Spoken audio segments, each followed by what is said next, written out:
Hey guys, good evening and welcome to Devbhoomi career point. आशा करता हूँ आप सभी लोग स्वस्थ होंगे, काफी अच्छी आपकी स्टडी चल रही होगी। और 2 दिन बाद आपका एग्जाम होने वाला है। बहुत अच्छा एग्जाम है, बहुत बड़ा एग्जाम है। UKPSC executive officer and revenue tax inspector का।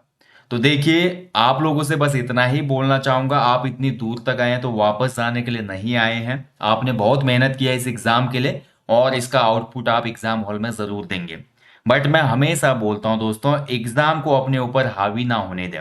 यानी कि एग्जाम हॉल का जो प्रेशर है उसको टैकल करने की जो प्रैक्टिस है और कॉन्फिडेंस है, वो आपने अगर अपने अंदर बिल्ड कर दिया तो मान के चलिए कोई भी एग्जाम आपके सामने छोटा पड़ जाएगा। क्योंकि हर छात्र मेहनत कर रहा है, एक रूटीन के तहत वो पढ़ाई करता है। तो एग्जाम हॉल में फेल होने का एक ही रीजन होता है दोस्तों, कॉन्फिडेंस का लो होना और एग्जाम प्रेशर से गलतियां करना। तो देखिए, मैं तो ये मानता हूँ, मेरी फिलोसफी ये है कि 90% आपका कॉन्फिडेंस होता है। जिस दिन आपने ठान लिया उस दिन आपने खुद को मान लिया। यानी कि जिस दिन आपने बोले कि ग्रुप सी की ये पोस्ट या लोअर पीसीएस अपर पीसीएस की ये पोस्ट मुझे चाहिए और मैं अपने आप को वहां पे रखता हूं, तो 90% आपका काम हो जाता है। 9% आपका डिसिप्लिन है, वर्क हार्ड है, रिविजन है और कंटिन्यूटी है। और 1% होता है आपका लक। और यही मेरी फिलोसफी है, जिसके तहत मैंने देखिए दोस्तों बहुत से एग्जाम क्रैक किए हैं। बहुत से स्टूडेंट जिनसे मैं मिलता हूं, उन्होंने भी एग्जाम इसी फिलोसफी पे क्रैक किए हैं। क्योंकि 90% उनके अंदर ये मोटिवेशन और ये कॉन्फिडेंस था कि वो एग्जाम को क्रैक कर लेंगे। ये एग्जाम उनके लिए ही बना है। तो देखिए, मोटिवेशन और कॉन्फिडेंस बहुत जरूरी है। ठीक है, ओवर कॉन्फिडेंस नहीं होना चाहिए, बट सेल्फ कॉन्फिडेंस आपका बहुत जरूरी है दोस्तों। इसी से आप दुनिया की कोई भी सफलता को अचीव करते हैं। इसलिए दोस्तों, घबराए ना पेपर से पहले। बस कल का दिन है, 24 कल है, तो मैं बोलूंगा कि 24 को आप थोड़ा अगर कर सकते हैं तो रिवीजन कीजिए उत्तराखंड करंट अफेयर्स का, नेशनल इंटरनेशनल करंट अफेयर्स का।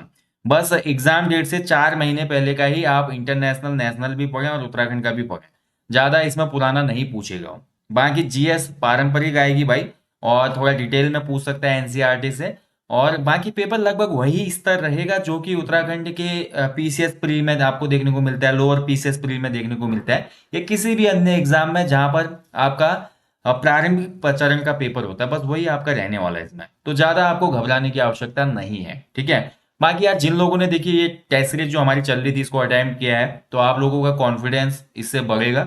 और मैं आशा करता हूँ कि निश्चित तौर पे आप एग्जाम हॉल पे अच्छा प्रदर्शन करेंगे और सफलता पाएंगे। तो चलिए, आप देखिए, जैसे ये सफर हमारा समाप्त होगा 26 को, उसके बाद आरओ का एग्जाम हमारे सामने है। आरओ के लिए भी आपकी ये जो टेस्ट सीरीज है वो आपकी इस एग्जाम के अगले दिन यानी कि 27 से शुरू की जाएगी या 28 से शुरू की जाएगी। ठीक है। तो कोर्स लॉन्च हो जाएगा 27 को, आप लोग उसको एनरोल कर लेना। बट उसमें केवल और केवल आपको जीएस के ही क्वेश्चन पेपर मिलेंगे। रीजनिंग का उसमें आपको पेपर नहीं मिलेगा, केवल जीएस के 10 प्रैक्टिस सेट होंगे पैटर्न पे और सिलेबस पे। ओके। तो चलिए, बाकी आज का एक सेशन देखेंगे। आज देखेंगे सामान्य अध्ययन टेस्ट भाग 136। काफी महत्वपूर्ण क्वेश्चनों को मैं लाया हूं 136वें भाग में। इससे आपका थोड़ा कॉन्फिडेंस भी बूस्ट होगा। और कॉन्फिडेंस कैसे बूस्ट होगा, तो इसके लिए पेपर पे ही चलते हैं। तो देखते हैं आज का पेपर। तो देखिए, आज मैंने एक रीजनिंग की क्लास भी आपको दी थी। रीजनिंग का टेस्ट नंबर 4 या 3 था ये। देखिए, ग्रुप सी के लिए रीजनिंग के टेस्ट में आपको दूंगा, रीजनिंग की क्लासेस भी दूंगा। एग्जीक्यूटिव ऑफिसर और टैक्स इंस्पेक्टर के लिए मैंने 10 नंबर का जो पोर्शन था आपका डेटा इंटरप्रिटेशन वाला, जिसमें आपका आरेख, पाई चार्ट, ग्राफ वगैरह जो आपका है, टेबल वगैरह, वो मैंने करवाए हैं 5 पार्ट। उनको आप देख लेना। ठीक है, अभी तक नहीं देखा है जो लोग देखना चाहते हैं। बाकी अब आज का पेपर देखेंगे। आज देखेंगे जीएस का पेपर 136। और 136वें भाग में दोस्तों मैंने आज वो पेपर रखा है जो इसी वीक में हुआ था, यानी कि संडे को हुआ था। इस संडे को उत्तराखंड में एक पेपर था जो कि आपका आई थिंक सुपरवाइजर का पेपर था, इन्वायरमेंट सुपरवाइजर का पेपर था। इसमें 25 नंबर की जीएस और उत्तराखंड पूछी गई थी। तो 25 नंबर के ये क्वेश्चन कैसे थे, और इसी बिहाफ पे ये जान लीजिए दोस्तों, लगभग इसी प्रकार के प्रश्न आपके 26 वाले एग्जाम में भी बनेंगे, एग्जीक्यूटिव ऑफिसर और टीआई वाले एग्जाम में। तो ज्यादा घबराने की आवश्यकता नहीं कि एग्जाम बहुत कठिन बनेगा या ऐसा कुछ होगा। ऐसा बिल्कुल भी ना सोचें। ठीक है। बहुत नॉर्मल तरीके से जाएं एग्जाम हॉल में। देखिए, अगर आप बहुत जितना प्रेशर हैंडल करने की कैपेसिटी या कैपेबिलिटी आप डेवलप करेंगे, it means you are close to success, यानी कि क्लोज है बिल्कुल सक्सेस के आप। आपका नाम मेरिट में आएगा। और टॉप करने से कोई मतलब नहीं, अगर आप टॉप करते हो वेल एंड गुड है। बट आप जितनी वैकेंसी है उसमें बीच में भी मेरिट में नाम पाते तो बात एक ही है, सबको सेम पोस्ट ही मिलनी है। ठीक है। अब ये कोई पीसीएस का या यूपीएससी का एग्जाम तो नहीं है कि टॉप करोगे तभी आपको डीएम या एसडीएम की पोस्ट मिलेगी। ग्रुप सी के सभी पोस्ट आपके लिए कॉमन पोस्ट है, उसमें आपकी कोई भी रैंक आए, केवल और केवल यहाँ पे जो आपका बोल सकते हैं कि मकसद है वो सिलेक्शन से है। ओके, तो चलिए इस पेपर को देखते हैं। पेपर इन्वायरमेंट सुपरवाइजर का था और इसमें जीएस में जो क्वेश्चन पूछे गए थे उनको देखते हैं। तो फर्स्ट क्वेश्चन आपके सामने है, मंगल पांडे किस रेजिमेंट के सिपाही थे? तो देखिए जो 1857 का जो भारत में हुआ था रिवोल्ट यानी कि क्रांति हुई थी, तो 1857 की क्रांति की शुरुआत करने वाले व्यक्ति मंगल पांडे ही माने जाते हैं। मंगल पांडे रिलेट करते थे भैया 34वीं बंगाल नेटिव इन्फेंट्री से। ठीक है, तो ऑप्शन बी इसमें राइट आंसर है। इन्फेंट्री दोस्तों पैदल सेना को कहा जाता है, पैदल सेना की टुकड़ी को इन्फेंट्री कहा जाता है। ठीक है, तो देखिए मंगल पांडे को ये पता लगा कि जो कारतूस सेना में यूज होते हैं उसमें गौमांस है, उनको जैसे ये पता लगता है तो वो वहां पे विद्रोह कर देते हैं, और यहीं से 1857 की क्रांति का आगाज होता है। ये आपने बचपन से पढ़ा होगा। ओके, सेकंड क्वेश्चन है देखिए, योजना आयोग को नीति आयोग द्वारा निम्न में से किस वर्ष प्रतिस्थापित किया गया? ठीक है, योजना आयोग प्लानिंग कमीशन, इसकी जगह पर 2015 में 1 जनवरी 2015 से लाया गया था हमारा नीति आयोग, यानी कि national institution for transforming India, राष्ट्रीय भारत परावर्तन संस्थान। और ये भी भाई नीति आयोग की तरह ही जो हमारा योजना आयोग था, योजना प्लान कमीशन था ना, ये ऐसे ही नीति आयोग भी एक क्या है, थिंक टैंक है। ठीक है, क्या है, थिंक टैंक, यानी कि एक हिसाब से सिंपल भाषा में समझ लो कि देश के लिए जो भी मतलब आगे जो प्रोग्रेस में जो भी योजनाएं बनेंगी या जो भी आपको एक रणनीति बनानी है उस पर काम करेगा ये। ठीक है, तो ये है भैया आपका नीति आयोग। चलिए अगला क्वेश्चन था, स्थानीय स्वशासन की संस्थाओं को निम्न में से किस वर्ष संवैधानिक दर्जा मिला? तो स्थानीय स्वशासन की संस्थाएं भाई हमारी ग्राम पंचायत और नगर पंचायत। तो ग्राम पंचायत और नगर पंचायत आप सभी ने पढ़ा ही होगा पंचायती राज व्यवस्था में, इनको वर्ष 1993 में संवैधानिक दर्जा प्राप्त हुआ, यानी कि ऑप्शन बी इसका राइट आंसर है, 1993। ओके, और ग्राम पंचायतों का उल्लेख है भाई 11वीं अनुसूची में, और नगर पंचायत है 12वीं अनुसूची में। ठीक है, ये भी इंपॉर्टेंट पॉइंट है, आप अच्छे से नोट कर लीजिएगा। चलिए आगे बढ़ेंगे अगले क्वेश्चन की तरफ। इनमें से कौन बजट को तैयार करने और उनको संसद में प्रस्तुत करने के लिए उत्तरदायी है? तो देखिए जो हमारा बजट तैयार करता है और संसद में उसको प्रस्तुत करता है, ये हमारा आर्थिक मामलों का विभाग करता है। ठीक है, तो तभी आपने देखा होगा ना, बजट के साथ साथ आर्थिक सर्वेक्षण भी आता है, इकोनॉमिक सर्वे ऑफ इंडिया या इकोनॉमिक सर्वे ऑफ उत्तराखंड आपने पढ़ा होगा। तो राइट आंसर हो जाएगा इसका no doubt option B right answer है इसमें, आर्थिक मामलों का विभाग। ठीक है, चलिए आगे बढ़ेंगे अगले क्वेश्चन की तरफ। प्रायद्वीपीय भारत की सबसे लंबी नदी कौन सी है? ये क्वेश्चन तो एवरग्रीन क्वेश्चन है। प्रायद्वीपीय भारत की सबसे लंबी नदी है भैया गोदावरी। ठीक है, देखिए एक क्वेश्चन और बनता है कि किस नदी को दक्षिण की गंगा कहा जाता है? दक्षिण की गंगा कहीं पे आपको कावेरी भी देखने को मिलेगा, लेकिन एनसीईआरटी जो मानता है भैया वो गोदावरी को ही मानता है। ठीक है, दक्षिण की गंगा कभी भी क्वेश्चन बनेगा गोदावरी राइट आंसर है, एंड प्रायद्वीपीय भारत की भी सबसे लंबी नदी पूछता है तो गोदावरी राइट आंसर है। 2001 से 2011 की अवधि के दौरान इनमें से किस राज्य में अधिकतम जनसंख्या वृद्धि दर दर्ज की गई? तो देखिए 2001 से 11 की अवधि के बीच में अगर हम देखते हैं तो मैक्सिमम जो जनसंख्या वृद्धि हुई दिए गए विकल्पों में। ठीक है, तो राइट आंसर होना चाहिए इस क्वेश्चन का ऑप्शन डी, इसमें सही आंसर है मेघालय। ठीक है, रिपीटेड क्वेश्चन है, पूर्व किसी एग्जाम में भी पूछा गया था, मेघालय इसका सही उत्तर हो जाएगा। अगला क्वेश्चन है, एशियन एथलेटिक्स चैंपियनशिप 2023 में किस देश ने पदक तालिका में सर्वोच्च स्थान प्राप्त किया? तो देखिए जो एथलेटिक्स चैंपियनशिप हुई थी, एशियन गेम्स हुई थी 2023 के। ठीक है, एथलेटिक्स वाली पूछ रहा है ये, एशियन गेम्स नहीं पूछ रहा है, इस चीज का ध्यान रखें। एशियन गेम में तो नंबर 1 रैंक पे चाइना रहा था, बट जो एशियन एथलेटिक्स चैंपियनशिप हुई थी इसमें फर्स्ट प्लेस पे आया था जापान। ठीक है, ऑप्शन ए इसका राइट आंसर है, जापान सही उत्तर होगा इसका। अगला देखिए, विश्व प्रेस इंडेक्स 2023 में भारत का रैंक क्या है? तो देखिए बहुत ही शॉकिंग था, चौंकाने वाला था। भारत की जो रैंकिंग रही वो 161वीं रही थी। ठीक है, बहुत ही लास्ट, मतलब लास्ट भी क्रम में ही मान लीजिए। इससे पूर्व 2022 में भारत की रैंक 150वीं थी, 2022 में 150वीं थी। इसके बाद 2023 में जो रिसेंट रिपोर्ट आई इसमें 161वां था भारत का प्लेस। इंपॉर्टेंट क्वेश्चन है आगामी एग्जामों के लिए भी। ईडब्ल्यूएस आर्थिक रूप से कमजोर वर्ग आरक्षण के लिए भारतीय संविधान के किस अनुच्छेद में संशोधन किया गया? तो देखिए आर्थिक रूप से कमजोर वर्ग जो आरक्षण है भारत में दिया जाता है, तो ये भाई देखिए आर्थिक रूप से जो कमजोर आरक्षण था इसको सवर्णों का आरक्षण भी कहा गया। सवर्णों का यानी कि जो हमारे जनरल कास्ट है, और जनरल कास्ट में जो भी गरीब हैं उनको ये आरक्षण प्रोवाइड करवाया गया है, और ये आपका रखा गया है आर्टिकल 15 एंड 16 के अंतर्गत। ठीक है, ऑप्शन बी इसका राइट आंसर हो जाएगा, अनुच्छेद 15 और 16। ये क्वेश्चन मैंने बोल दिया था पूर्व में ही, ये एग्जाम में पक्का आएगा किसी न किसी एग्जाम में, और आया था। वह जगह जहां पर चंद्रयान 3 चंद्रमा पर उतरा उसे किस नाम से जाना जाएगा? तो चंद्रयान 3 जहां पे उतरा था उसको बोला गया भैया शिव शक्ति पॉइंट। ठीक है, शिव शक्ति पॉइंट इसको बोला गया, तो ऑप्शन सी इसका राइट आंसर हो जाएगा। अगला क्वेश्चन है, देखिए उत्तराखंड का आ गया। रामायण एवं महाभारत काल में उत्तराखंड क्षेत्र को किस नाम से जाना जाता था? अब देखिए रामायण में भी पूछ रहा है, महाभारत में भी पूछ रहा है। रामायण में आपको भैया देखिए आपको देवभूमि का उल्लेख तो मिलेगा ही, लेकिन उसके साथ साथ आपको महाभारत में किरात भूमि भी मिलेगा। और इसका जो संभावित सबसे संभावित और सटीक उत्तर होगा वो ऑप्शन डी होगा, किरातों की भूमि इसको कहा गया है। ऑप्शन डी इसका राइट आंसर हो जाएगा। ठीक है, रामायण महाभारत में इसको किरात भूमि बोला गया है। अगला देखिए, इनमें से कौन सा सुमेलित नहीं है? देखिए नहीं है पूछ रहा है। एक तरफ हमारे जो है अभिलेख है या पत्र हैं, और दूसरी तरफ उससे संबंधित स्थल है। तो देखिए तालेश्वर दान पत्र अल्मोड़ा से प्राप्त हुआ, बिल्कुल सही है। कंडार दान पत्र जो है चंपावत से नहीं है, ये गलत हो जाएगा, चंपावत से रिलेशन नहीं है इसका। पांडुकेश्वर दान पत्र भाई अलकनंदा तट पर चमोली से प्राप्त होते हैं। भूदेव की प्रशस्ति बागेश्वर से है। ठीक है, तो ऑप्शन ए सी डी इसमें बिल्कुल सही है, बी जो है गलत हो जाएगा। कंडार दान पत्र चंपावत से रिलेट नहीं करता। ठीक है, और कंडार दान पत्र का संबंध है गढ़वाल से। अगला देखिए, जागरा पर्व किस जनजाति से संबंधित है? तो जागरा देखिए एक बहुत अच्छा महोत्सव होता है, महासू देवता से रिलेटेड है। और जागरा पर्व समर्पित है भाई महासू देवता को, जौनसारी समुदाय में। ऑप्शन डी इसका राइट आंसर हो जाएगा 13 का। प्रसिद्ध मौर मेले का संबंध किस नदी से है? तो मौर मेला लगता है भाई अलगाड़ नदी में। ऑप्शन है, कई बार रिपीटेड क्वेश्चन है। और इस अलगाड़ नदी पे ही दोस्तों कंपटीशन होता है मछली पकड़ने का। ठीक है, कि कौन ज्यादा मछली पकड़ सकता है। आगे देखिए, 2011 की जनगणना के अनुसार उधम निम्न में से किस जनपद में सबसे कम लिंगानुपात है? देखिए 2011 की सेंसस अगर आप पढ़ेंगे तो उत्तराखंड का सबसे कम लिंगानुपात आपको मिलेगा हरिद्वार में। अब यहां पर दिए गए विकल्पों के आधार पे जो आंसर होना चाहिए वो होना चाहिए ऑप्शन सी देहरादून। ठीक है, सबसे कम लिंगानुपात किसका होगा इसमें? देहरादून का। अगला क्वेश्चन देखिए, फॉरेस्ट रिसर्च इंस्टीट्यूट देहरादून कब स्थापित हुआ था? तो एफआरआई की स्थापना हुई थी 1906 में। कई बार क्वेश्चन बनता है, ऑप्शन 20 का राइट आंसर हो जाएगा। इनमें से किस धाम में सर्वाधिक तीर्थयात्रियों द्वारा 2022 में दर्शन किए गए? देखिए अलग अलग रिपोर्ट्स में अलग अलग है। इसका मेरे को गवर्नमेंट डेटा तो मिल नहीं पाया भाई। केदारनाथ और बद्रीनाथ में से ही होगा, गंगोत्री यमुनोत्री तो डिलीट है। ऑप्शन ए और बी में ही इसमें देखिए जा सकते हैं, बट ऑफिशियल डेटा जो न्यूज़पेपर का डेटा है हर जगह पे अलग दिखा मेरे को 2022 का।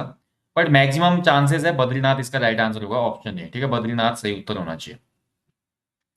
पंडित दीनदयाल उपाध्याय होम स्टे विकास योजना उत्तराखंड में कब प्रारंभ हुई थी? तो देखिए उत्तराखंड में जो होम स्टे विकास योजना है, वैसे तो होम स्टे की शुरुआत 2017 में ही मानी जाती है। ठीक है, तो 2017 इसका राइट आंसर होना चाहिए, या 2018, इनमें से एक उत्तर आएगा इसका। ठीक है, 17 या 18। ठीक है, तो इसको आप थोड़ा चेक कर लेना एक बार, 17 होगा या 18 होगा, इसमें थोड़ा कंफर्मेशन है। वैसे 2017 बहुत जगह आपको मिलेगा, कुटी गांव धारचूला, यहाँ से होम स्टे योजना शुरू हुई। लेकिन होम स्टे विकास योजना ऑफिशियली मेरे को लगता है 2018 इसका आंसर हो सकता है। तो 2018 के साथ यहाँ पे जा सकते हो। ठीक है, ऑप्शन डी भी हो सकता है इसका आंसर। शुरुआत होना और ऑफिशियली लागू करना अलग चीज होती है, तो ऑप्शन डी होगा इसका जहां तक मुझे लगता है। चलिए अगला क्वेश्चन देखिए, एक परीक्षा में एक छात्र को सही जवाब देने पर 4 अंक मिलते हैं और प्रत्येक गलत जवाब देने पर 1 अंक कटता है। उसने अगर 60 प्रश्न हल किए हैं और 130 अंक प्राप्त किए हैं तो उसके द्वारा सही हल किए गए प्रश्नों की संख्या कितनी है? तो ऐसे क्वेश्चन को या तो एक्स के माध्यम से हम समीकरण में रख के सॉल्व कर सकते हैं, या डायरेक्ट ऑप्शन में जाके सॉल्व कर सकते हैं। मैं ऐसे क्वेश्चन को सीधे ऑप्शन से करता हूँ। पहले ऑप्शन को ले लो 35। ठीक है, तो 35 क्वेश्चन अगर वो हल करता है तो 35 शक को कितना हो जाएगा? तो 4 5 20 की शून्य, और 4 3 12, 12 और 2 14, 140 नंबर उसके। अब 140 उसके नंबर हो रहे हैं 35 क्वेश्चन की, तो 25 गलत हो जाएंगे, -25, तो ये 115 ही हो रहे हैं। ये वाला ऑप्शन तो गलत हो गया, ऑप्शन ए। ऑप्शन बी के साथ जाते हैं चलिए। तो उसने 38 क्वेश्चन सॉल्व किए, तो 38 गुणा 4 करो, तो 38 गुणा 4 कितना हो जाएगा? 4 8 32 की 2, 4 3 12 और 3 15, 152। उसके 152 नंबर आए 38 क्वेश्चन सॉल्व करने पर। अगर उसने 38 क्वेश्चन सही किए हैं तो गलत कितने होंगे? क्योंकि 60 क्वेश्चन टोटल है, तो 60 में से 38 घटाएंगे तो 22 क्वेश्चन उसने गलत किया, और एक क्वेश्चन पे एक नंबर कट रहा है। तो 152 में से अगर 22 घटाते तो 130 आ जाएगा। यानी कि ऑप्शन बी से ही हमारा उत्तर आ गया, सी डी को देखने की आवश्यकता नहीं है। तो 38 क्वेश्चन उसके सही थे। ठीक है, बहुत से तरीके हैं ऐसे क्वेश्चनों को करने के लिए, लेकिन मैं तो मोस्टली ऑप्शन के साथ जाता हूँ। ऑप्शन के साथ जाएंगे तो उत्तर प्रमाणित भी हो जाता है, तो ये आप करिएगा एग्जाम में भी। चलिए अगला क्वेश्चन है, देखिए निम्न विकल्पों में लुप्त संख्या बताइए। एक रिलेशन है, रिलेशन के आधार पर देखिए आपको क्वेश्चन सॉल्व कर रहा है।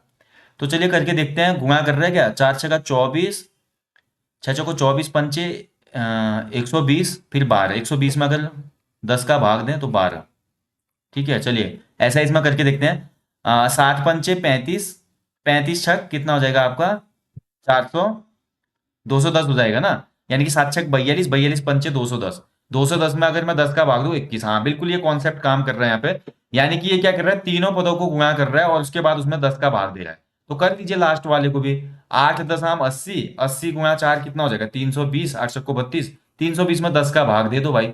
जीरो से जीरो कट गया भाई, यानी कि 32 हो गया। राइट आंसर ऑप्शन सी हो जाएगा इसका। ठीक है, तो 20वें क्वेश्चन का राइट आंसर हो जाएगा ऑप्शन सी, 32 सही आंसर इसका।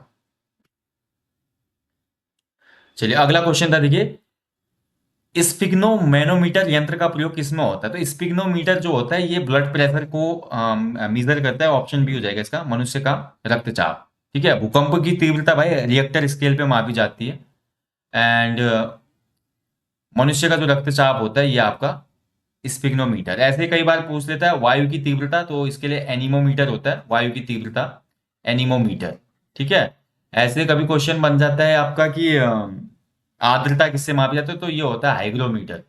वायुमंडलीय आर्द्रता। ठीक है, हाइग्रोमीटर। तो ऐसे क्वेश्चन बनते रहते हैं एग्जाम में। किस किरण की भेदन क्षमता सबसे अधिक होती है? तो सबसे ज्यादा भेदने की क्षमता होती है गामा रेज में। ठीक है, क्वेश्चन बार बार रिपीटेड क्वेश्चन है।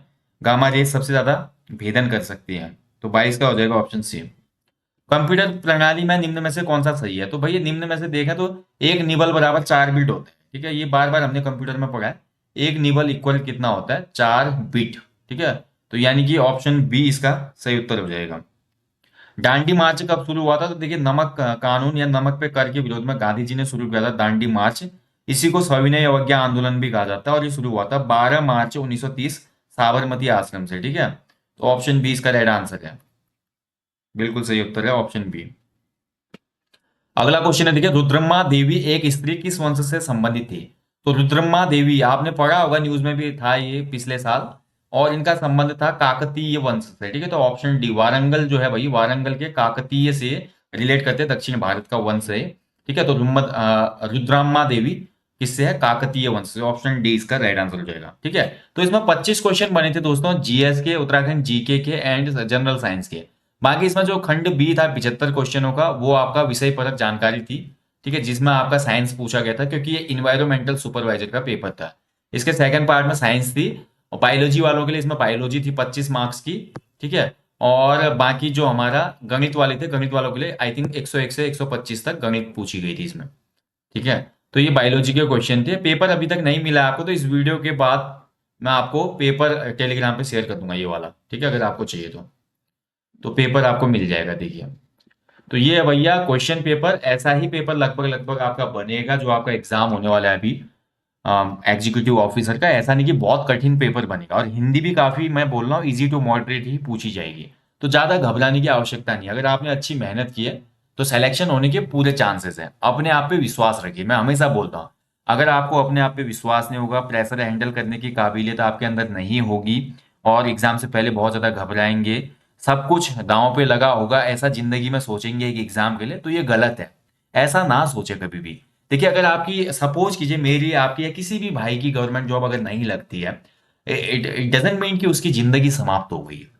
गवर्नमेंट जॉब जीवन का एक छोटा सा पार्ट है, जहां पे आप लाइफ को आर्थिक रूप से सरवाइव करने के लिए एक कोशिश कर रहे हैं।